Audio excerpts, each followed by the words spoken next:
মা বাবাকে যদি দেখতে মন চায়, আমি অনুরোধ করে বলি, ইচ্ছা করলে নিবেন। আপনারা যত ভাই বোন আছেন সবাই এক জায়গায় বসবেন।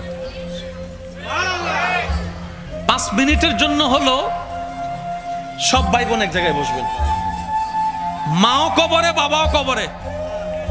আপনারা যখন সব ভাই বোন এক জায়গায় বসবেন, আপনি একটু ঠান্ডা মাথায় খেয়াল করলে দেখবেন কারো চোখে মায়ের চোখ বেশি উঠছে, কারণ নাকটা মায়ের নাকের সন্ধান দিচ্ছে, কারো হাসিটা মায়ের হাসির অনুরূপ হয়েছে, কারো বলাটা বাবার আওয়াজটাকে মনে করাই দিচ্ছে, কারো হাত লাড়াটা বাবার সে শাসনটাকে মনে করাই দিচ্ছে। আপনারা সব ভাই বোন এক জায়গায় হবেন, দেখবেন আপনার নিজের মন বলবে সব ভাই বোন এক জায়গায় হওয়ার কারণে মনে হচ্ছে আমার মা বাবাও এখানে আছে।